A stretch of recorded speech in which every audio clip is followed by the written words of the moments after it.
Yes, my people, and welcome back to my YouTube channel. Guys, we have hit 1,000 subscribers. I'm so grateful. I'm so grateful to everyone who's been subscribing, liking, commenting, and just literally being a part of my little YouTube journey. Guys, I'm honestly so grateful. But yes, guys, I am back with a sort of personal video again, a sort of video that's a bit about me and also helping you guys as well. I've seen a few comments from you guys that wanted to see me talk about a bit more personal stuff, a bit more stuff about growth and stuff, and it's something that I feel like I don't put a lot on TikTok as well. I do talk about a lot about just foolishness really, but I feel like on my YouTube channel I want to go on more in-depth like topics and stuff. So yeah, let's get into this video about the art of being alone.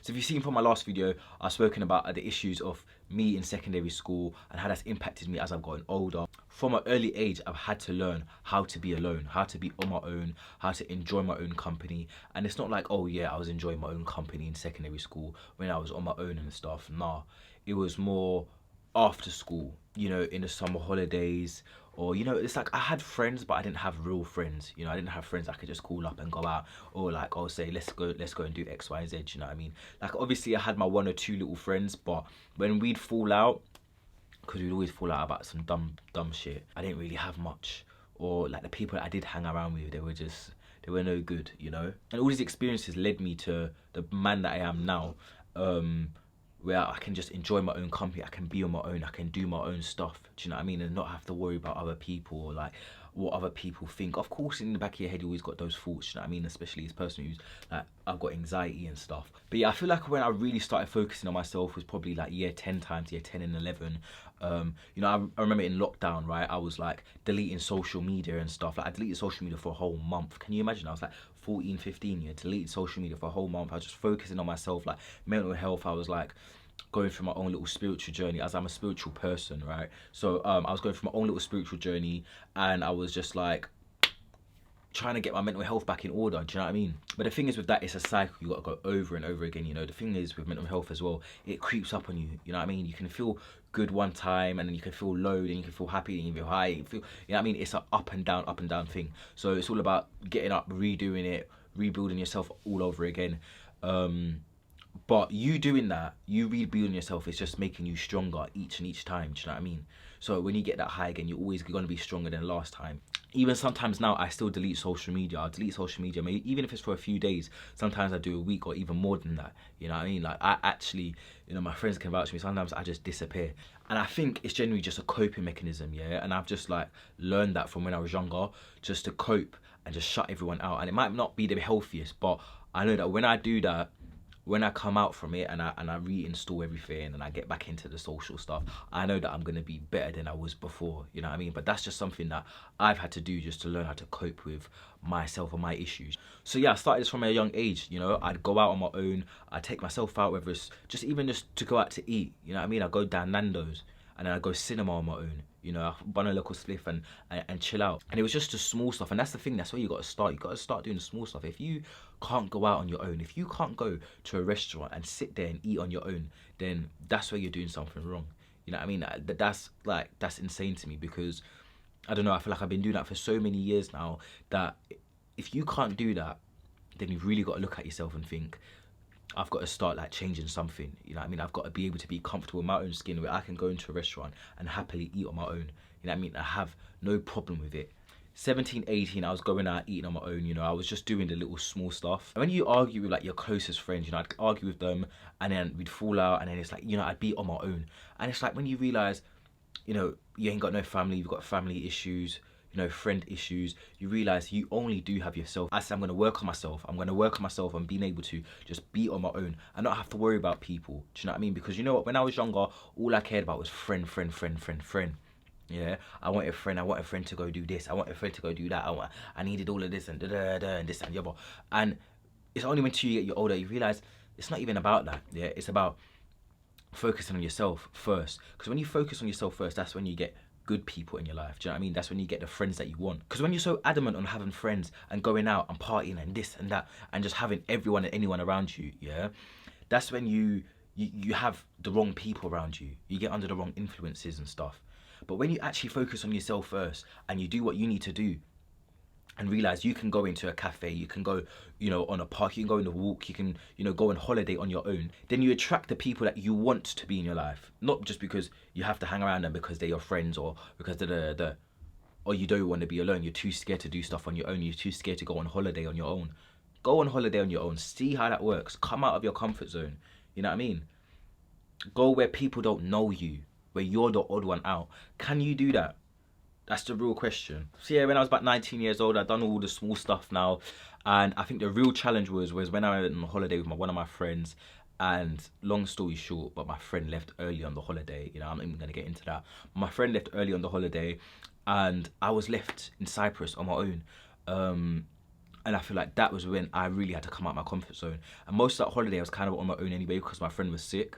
So I was doing stuff on my own. Again, I was going to the beach on my own. I was going out for like little drinks on my own, food on my own. Obviously, I met up with people on the way, but there was times where I was happy just to be on my own. Like, I was happy just to chill.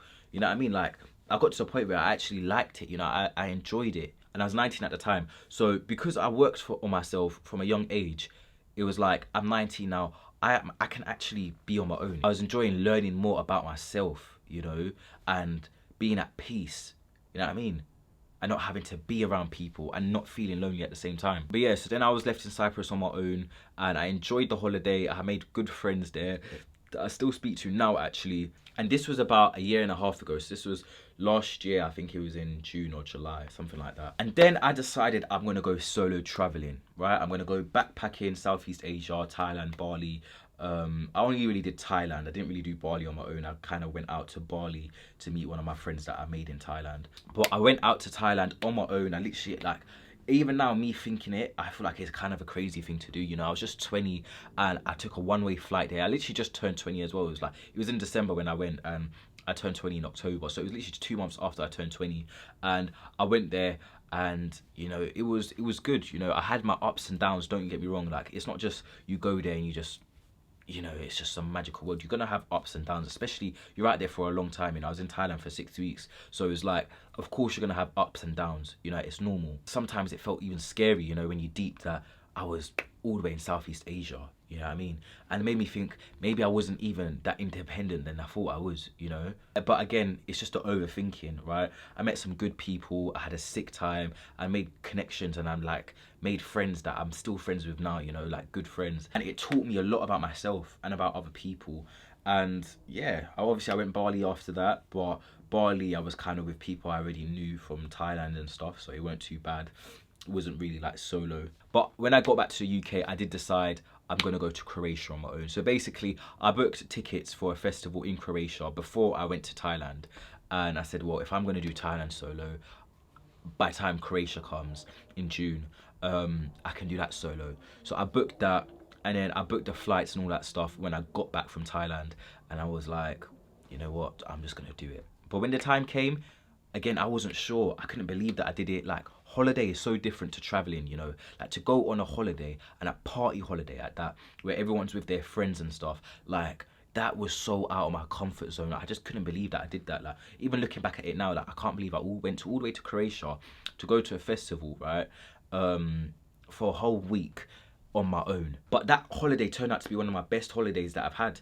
Like, I had such a good time. Like, honestly, I had such a sick time. I didn't have to wait on anyone. I could go and do my own thing. I could go meet who I wanted to meet. I didn't owe no one nothing. I didn't have to like share stuff with, like, I had my own space, Like, and for me, I think I don't really like sharing a hotel room, especially for like a whole week. A few days is calm, but a week is just a bit too much. So I had my own space. Like, after like partying all day, I get to go in my own apartment and just shut away from everyone, sleep till when I want, not have to worry about certain mess. You know what I mean? Like, it was peaceful as hell. And that was when I realised it is okay to do things on your own, Like, going to Croatia, like, I met some friends that I'm still friends with now. Like, and I know I've said this about every holiday, but like this Croatia one, like, I'm like, speak to them on a daily basis. Do you know what I mean? So you go out and you meet people. Like, if I didn't go on that holiday, loads of things would have been different. I would have gone to so many different events with different people. You know what I mean? Like, it's insane, like how small little stuff, like, change everything. I mean, to be fair, going on holiday alone is a big thing. But because I went out there on my own, I spent a whole week with people, you know, with just random people that I just met, you know, just met on a holiday, and we just had a sick time together. So yeah, then it reached now where I'm okay with being on my own, you know. I'm okay with being on my own. I'm okay with doing my own thing, with like just, you know what I mean? I'm okay with just being me, you know what I mean? Would I do solo traveling again? I would go on holiday on my own, don't get me wrong. Probably a party holiday, I'm not too sure. It depends on like the location, where I'm going and stuff. Backpacking, I'm not too sure. Only because the memories that you make backpacking, I just feel like it would be so sick if you had it with someone. You know, especially from home and stuff. And I feel like it's great doing stuff with friends. Like, you just create like such sick memories. As much as it's like, you know, you create memories with like new people that you meet on holiday, but obviously there isn't that same comfortability. Do you know what I mean? Like, I can go and meet people on holiday and stuff, but I can't act a certain way. Or, you know, you don't know if certain things are allowed, if you can say certain stuff, or what jokes, you know what I mean? You're still getting to know each other, obviously. But yeah, I'm proud of like all the stuff that I've done. And me being this independent has allowed me to have good people in my life, because I get to choose who I want in my life. You know what I mean? I don't have to, oh, I need to stick around with certain people because I don't want to feel lonely, or because I need friends. Do you know what I mean? If you do me dirty, and if you do something to me, or you do something that I don't like, I can cut you off without feeling a type of way. You know what I mean? I can just say, I don't want to be friends with you. Do you know what I mean? And it's a very strong thing to have, especially at this age, because a lot of people, right, they are hanging around people that they don't even like that. You know what I mean? Like, they're just hanging around with them because they have to. You know, and it's only 2 years later then they'll drop them off, you know, when they've got the confidence, or when they've grown up, and when they've matured, or when they've realised that they low-key have free will. Do you know what I mean? And I'm at the age where I've literally just turned 21 last week, right? And I feel like I've done a lot of things for my age, you know, solo traveling, like doing that solo at 20 was sick. You know what I mean? It's going on holiday alone at 20 is sick. It's proper taught me lessons, you know, because it's not just about the holiday. It's about getting yourself to the destination. It's about getting on the aeroplane on your own. It's about, you know, eating on your own in the airport and stuff. Like, all of these small little stuff. It's about, like, when you're out on holiday, you're going to go to a cafe on your own, you know, while everyone's with their friends. You know what I mean? Like, it's about having that comfortability on your own. You know what I mean? Not a lot of people haven't even had that yet, you know, at my age. But yeah, I feel like being able to enjoy your own company is one of the best things you can do, right? It's one of the best things you can have, because once you master that, right, you just like, you're unstoppable, really. Don't get me wrong, I still have anxiety. Yeah, I still have anxiety about certain stuff. I'm not saying that, oh, I'm like this superhero, I'm so sick, I'm so cool. But I know that I can still go out and do my own thing, you know? I know that I can have my own independence. Do you know what I mean? Yeah, I might still have anxiety about, you know, some other little stupid stuff that I'm overthinking about, but I know that I can walk in certain places on my own and just do my own thing and not have to worry about other people. I guess the next thing that I need to work on with myself is my overthinking, is that spiraling in my head. That's the one thing that I'm not good at the moment, you know, but I guess it's a step at a time, you know, you can't master everything, do you know what I mean? The most recent thing that I've done on my own was back in August. I went and I done a hike on my own, right? And I feel like that was, again, a bit of a mad one, because I went and I went well early. I went to, I think it's called like, it's the Seven Sisters hike, yeah. I don't really know where it is, but it's near the sea, yeah. And it was just like 8 hours of just me hiking, like on my own, you know, enjoying my own company. I bought 2 burgers with me, I had my AirPods in, you know, I had a little drink, had an ice cream. I even posted it on TikTok, so I'll put the link in the bio if you want to see that. That honestly made me so refreshed. Like, honestly, it was tiring, it was shattering, and when I went to bed, like, I was tired. I literally had work the next day as well, but it was just a little reminder that I can do things on my own, you know. And that time I did delete social media, so I deleted social media for a few days, and I literally was like, you know what, I'm doing this. I don't know what my next solo adventure is going to be, but I'll let you guys know. Moral of the story, the moral of this video, right, is that if you want to start being able to do stuff on your own and enjoy your own company, start with the small steps and increase it. Just start being able to be comfortable with eating out on your own and just doing the small stuff, you know. And then before you know it, you'll be going on holiday on your own, being able to chill on your own, just in random places, do just random stuff. You know what I mean? Be that random person. Like, life is much more funner when you can just do stuff, you know, and not have to wait on other people. That's one thing that I'm just tired of doing. But yeah, guys, if you've watched through the whole way of this video, thank you guys for watching. And let me know if you liked these kind of videos. Let me know if you want to see any different kind of videos. Literally just comment that down below. I'm grateful for all of you lot watching, and I'll see you in the next one.